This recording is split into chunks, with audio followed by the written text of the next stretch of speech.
करके इस विधानसभा में इस्तेमाल करते हैं, क्योंकि ये वही विधानसभा है जो बिहार में एमआईएम का पहला खाता खुला था।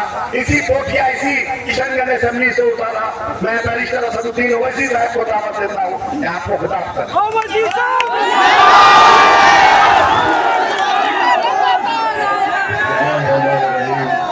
अस्सलाम वालेकुम वरहमतुल्लाह।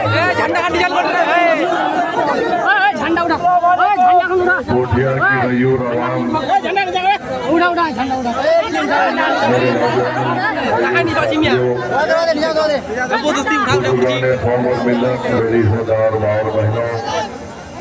मोहतरम जनाब अख्तरुल ईमान साहब, सदर बिहार रुकनी असेंबली, मोहतरम जनाब आदिल हुसैन साहब, मोहतरम जनाब वारिस पठान साहब, मोहतरम जनाब एमएलए माजिद हुसैन साहब और मजलिस इत्तेहादुल मुस्लिमीन के तमाम बुर्फा व अराकीन, अज़ीज़ान मिल्लत,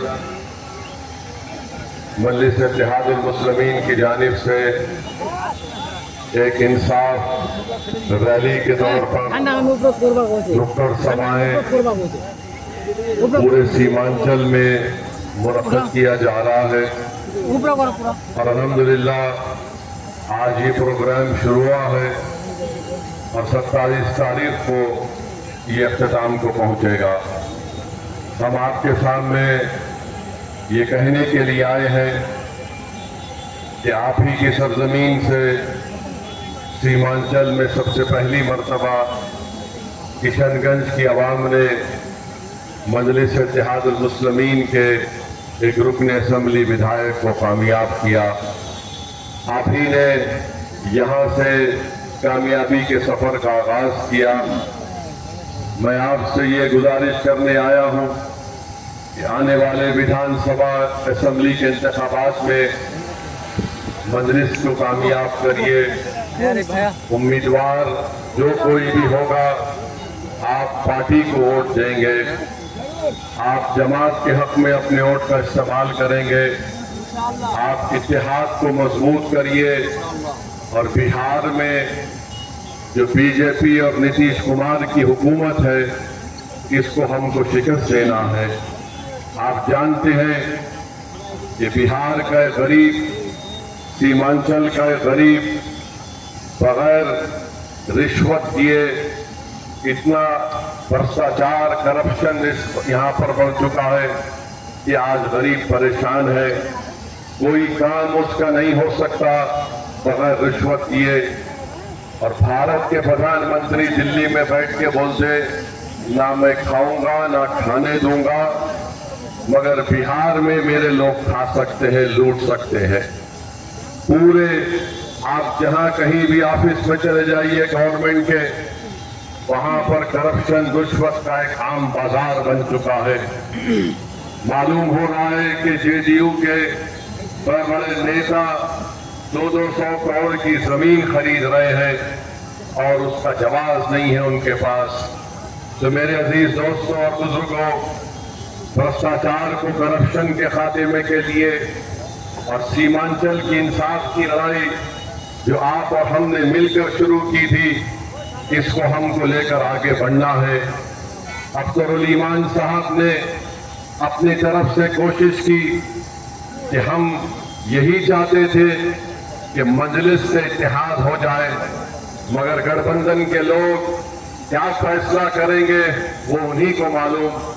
मगर जो लोग कल तक कहते थे कि मजलिस इत्तेहाद नहीं चाहती, मजलिस मिलकर इलेक्शन लड़ना नहीं चाहती, मैं कहना चाह रहा हूं कि अख्तरुल ईमान साहब ने 2 नहीं 3 खत लिखे, 2 लालू प्रसाद यादव साहब को और एक तेजस्वी यादव को लिखे। अगर इनमें सियासी बसीरत होगी तो वो अख्तरुल ईमान की इस पेशकश को कबूल करेंगे। अगर वो नेक नियत होंगे कि बीजेपी को हम बिहार में सरकार बनाने नहीं देंगे, तो अख्तरुल ईमान साहब ने जो पेशकश की कि मजलिस को सिर्फ 6 सीट दीजिए, अगर आपकी हुकूमत बनती है तो हमको मंत्रालय भी नहीं चाहिए, हमको सीमांचल का इंसाफ चाहिए। इससे ज्यादा हम कुछ नहीं कर सकते। जो लोग ये समझ रहे हैं कि मजलिस ये क्यों लिख कर दी, मैं उनको जवाब दे रहा हूं कि हम अपनी कमजोरी का मुजाहरा नहीं कर रहे हैं। हम ताकत की बुनियाद पर और सिर्फ बीजेपी को रोकने के लिए बिहार में मजलिस ने फैसला लिया था। ये हमारी कमजोरी की निशानी नहीं है, ये हमारे आला ज़र्फी की निशानी है कि जिस पार्टी ने हमारे 4 MLA को खरीद लिया, उसके बावजूद भी हमने हाथ आगे बढ़ाया है कि चलो मोदी को रोकते हैं बिहार में, RSS को रोकते हैं, मगर नहीं मालूम कि वो होश के नाखून लेंगे या नहीं लेंगे। मगर मैं आपको बताना चाह रहा हूं कि मोदी की हुकूमत ने जो वक्फ के ताल्लुक से तरमीमी कानून बनाया, उस कानून को बनाने का मकसद एक ही है कि बिहार में मस्जिदों को आपसे छीन लिया जाए, बिहार में ईदगाह की जमीन को मुसलमानों से छीन लिया जाए, बिहार में खानखाहों को वीरान कर दिया जाए, बिहार में वो जो दरगाहें हैं जो प्रोटेक्टेड मॉन्यूमेंट के नाम पर 200-300 साल से आबाद है, उसका मालिक अब वक्फ नहीं, उसका मालिक आर्कियोलॉजिकल सर्वे ऑफ इंडिया सारे कदीमा बन चुका है। ये ऐसा कानून मोदी, बीजेपी, नीतीश कुमार ने बनाया जो हमारी शनाख्त को खत्म करना चाहता है।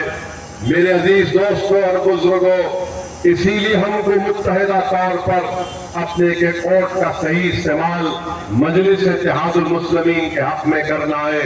दुनिया ने देखा कि भारत की पार्लियामेंट में नरेंद्र मोदी, अमित शाह के सामने अगर किसी ने इस वक्त के कानून को काला कानून कहकर भाग दिया तो उसका नाम असदुद्दीन ओवैसी था।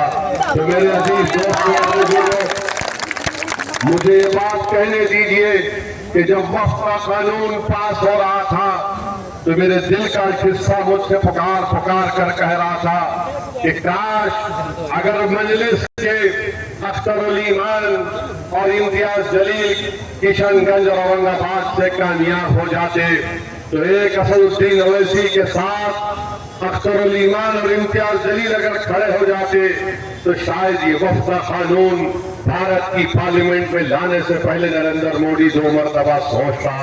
मगर मेरे भाई, आज आपके पास एक मौका आया है। अख्तरुल ईमान अकेले बिहार की विधानसभा में है। ये 4 जो लोग दौलत की बुनियाद पर, जो दौलत को खुदा मानकर अपना जमीर बेच चुके, ये बेईमान थे जिन्होंने दौलत को ठुकराया और जिन्होंने ईमान का सौदा नहीं किया। उसका नाम अख्तरुल ईमान है। उस अख्तरुल ईमान ने अकेले होते हुए भी बिहार की असेंबली में आपकी तकालीफ को उठाया, आपके इंसाफ की लड़ाई लड़ी, आपकी तरक्याती कामों को अंजाम दही का काम और मुतालिबात को आपके ऐवान में रखा। तो मेरी आपसे गुजारिश है कि किशनगंज से इस विधानसभा से जो मजलिस का उम्मीदवार होगा, मुत्तहिदा तौर पर आप अपने वोट का इस्तेमाल मजलिस के पतन के निशान पर करिए। डरने और घबराने की जरूरत नहीं है। हमारी लड़ाई सीमांचल की लड़ाई है। हम सीमांचल में इंसाफ को देखना चाहते हैं। जिस तरह गाया में इंडस्ट्री और फैक्ट्री खोलने का काम मोदी और नीतीश कुमार कर रहे हैं, हम पूछना चाहते हैं कि सीमांचल में क्यों नहीं हो रहा है? सीमांचल में एम्स क्यों नहीं बनता? सीमांचल में बल्कि पूर्णिया में हाई कोर्ट की एक बेंच क्यों नहीं बनाई जाती? अलीगढ़ मुस्लिम यूनिवर्सिटी का एक कैंपस यहाँ पर है जो बिल्कुल खस्ता हाल बन चुका है। सैलाब आता है, लाखों एकड़ जमीन कट जाती है। मेरे भाई, आपको एक ऐसे नुमाइंदे की जरूरत है जो बिहार की विधानसभा में जाकर खामोश नहीं बैठेगा, जो बिहार की विधानसभा में जाकर गूंगा और अंधा बनकर नहीं बैठेगा। आपको एक ऐसा MLA विधायक चाहिए जो किशनगंज के गरीब नौजवानों के ख्वाबों को पूरा करने का बात कर सके बिहार की विधानसभा में। आप जानते हैं कि बिहार में करीब 60% आबादी 25 साल से कम उम्र नौजवानों की है।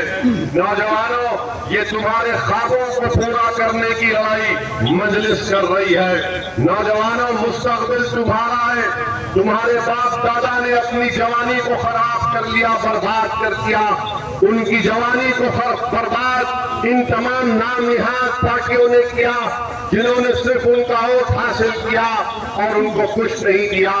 नौजवानों, मैं तुम्हारे सामने खड़े होकर तुम्हारे सामने हाथ फैलाकर भीख मांग रहा हूं कि ये लड़ाई तुम्हारे मुस्तकबिल की लड़ाई है। अगर आज तुम मुत्तहदा तौर पर मजलिस को कामयाब करोगे तो आने वाले 30-40 साल तक तुम याद रखोगे कि मैंने विधानसभा के चुनाव में किशनगंज हो या सीमांचल हो, अपने मुस्तकबिल के लिए मैंने अपनी पार्टी को वोट दिया और कोई इसमें शर्मिंदगी की बात नहीं है। अगर आप मजलिस को कामयाब कर रहे, ये कामयाबी आपकी कामयाबी होगी। अगर कोई जालिम ये कहेगा कि ओवैसी यहाँ पर मुस्लिम लीडरशिप को पैदा करने की बात करके समाज को तोड़ना चाहता है, तो मैं जालिमों की आंख में आंख डालकर पूछना चाहता हूँ, बताओ, राजपूत का नेता हो सकता है, भूमिहार का नेता हो सकता है, कुर्मी कुशवाहा का नेता हो सकता है, ईबीसी का नेता हो सकता है, यादवों का नेता हो सकता है, पासवान का नेता हो सकता है, माझियों का नेता हो सकता है, तुम्हारा सबका नेता हो सकता है। और ओवैसी अगर गरीब और मजलूम आवाम के इंसाफ के लिए कहता है कि तुमको नेता बनेगा, तुम भिखारी बनकर किसके पास भीख नहीं मांगोगे बल्कि अपने मुकद्दर के फैसले तुम खुद करोगे, तो इनको तकलीफ हो जाती है। क्या बात कर रहे हो? तुम समाज को तोड़ना चाहते हो? अरे समाज को तोड़ने के लिए नहीं, भारत के संविधान को मजबूत बनाने की बात ओवैसी कर रहा है। बिहार को मजबूत बनाने की बात मजलिस कर रही है। तुम सबके नेता हो, मगर बताओ, जब हम कहते हैं कि हमारा भी नेता होना चाहिए तो कहते नहीं, ये नहीं हो सकता, सब हो सकता है। अरे ये मुमकिन है और इंशाअल्लाह ताला इस विधानसभा में हम इस बात को पूरा करके दिखाएंगे। नेता तुम्हारा होगा, वोट तुम्हारा होगा, नेता तुम्हारा होगा इंशाअल्लाह ताला। अब वो बात नहीं चलने वाली है कि वोट हमारा राज तुम्हारा नहीं होगा, वोट भी हमारा होगा और राज भी तुम्हारा होगा इंशाअल्लाह ताला। तो मैं आपसे अपील करने आया हूं कि अपने इतिहास को मजबूत करिए, इस इंसाफ के कारवां को मजबूत करिए, इसमें आप अपने बुजुर्गों को समझाइए, हमारी माँ और बहनों को हमारा सलाम पहुंचाइए, उनसे भी आप गुजारिश करिए कि मजलिस पार्टी को किशनगंज से, यहाँ से हमको अपने विधायक को कामयाब करना है। सीमांचल के इंसाफ के लिए यहाँ पर किसानों को उनके जो भी फसल होती है उसकी कीमत नहीं मिलती, चाहे यहाँ पर उगती है, अनानास उगता है, बताओ आज आप सब चीज यहाँ पर है।